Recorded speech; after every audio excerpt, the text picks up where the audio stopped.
Malaysia's semiconductor stocks took a hit as the fallout from the US's restrictions on Huawei Technologies bled into global tech stocks. Malaysian Pacific Industries saw its share price fall as much as 28 cent or 2.95% to 9 ringgit 22. It ended the day 4.21% down at 9 ringgit 10. Inari Amatron's share price dropped 7.33% or 11 cent during the course of the day.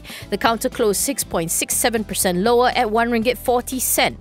Ever since the US put Huawei on the trade blacklist, several companies have suspended business with the world's largest telecom equipment maker.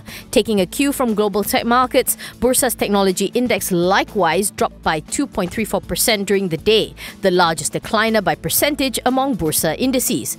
HLIB analyst Tan Jae-yong believes that the escalation of the Huawei conflict is harmful to the whole tech sector.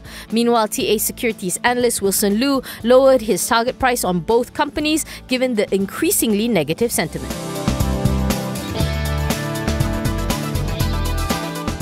KUB Malaysia is looking to lay off part of its 270 staff as it aims to improve its finances. President and MD Dato' Abdul Rahim Muhammad Zain says the group is still figuring out how many of its employees would be affected and that the exercise would take place during the current financial year 2019. Meanwhile, the group is also looking to sell its palm oil mill in Sarawak and that it was in advanced stages of negotiations. Abdul Rahim explains that the sale would help to improve its cash flow situation, especially since it has bank borrowings tied to the mill.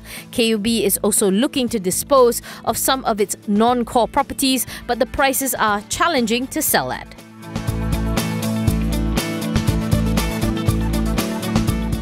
UMW Holdings saw its first quarter FY19 net profit improve by 16.8% to 86.5 million ringgit as all three of its core divisions did better. Revenue grew by 14.9% to 2.8 billion ringgit from 2.4 billion ringgit previously.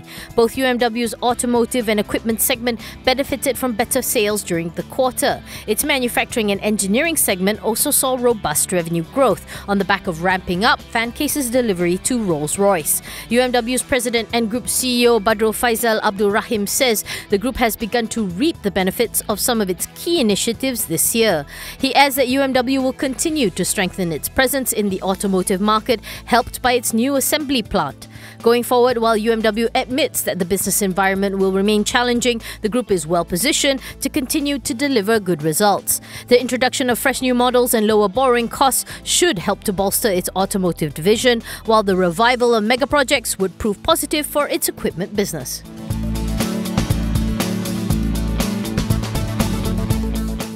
Malaysia's bid to challenge a $5.78 billion settlement between 1MDB and Abu Dhabi's IPIC in UK courts has been put on hold pending further arbitration. According to Bloomberg, Judge Robin Knowles ruled that he would grant a temporary stay of indefinite duration over Malaysia's claim that its agreement to the settlement should be overturned because it was procured by fraud.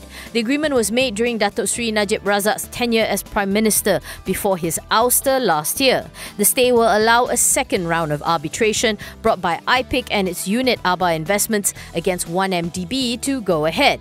Knowles had already handed down the judgment in private on May 8th, but decided to now hand it down publicly given the level of international attention and interest. Last year, the Pakatan Harapan government had challenged the 2017 deal, arguing that both IPIC and Aba were aware of the fraud allegations against Najib when the deal was struck.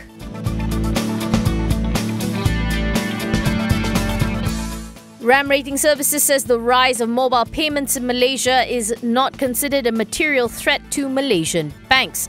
The rating agency says given the wider availability of more established e-payment methods such as credit and debit cards, mobile payment in Malaysia was unlikely to attain the level of ubiquity it enjoys in China. RAM says that while a handful of mobile wallet providers have expanded into areas such as lending, the loan amounts are relatively low. However, RAM acknowledges that although mobile payment was still in its nascent phase in Malaysia, the market competition was intense as Bank Negara had granted licenses to 48 non-bank e-money issuers.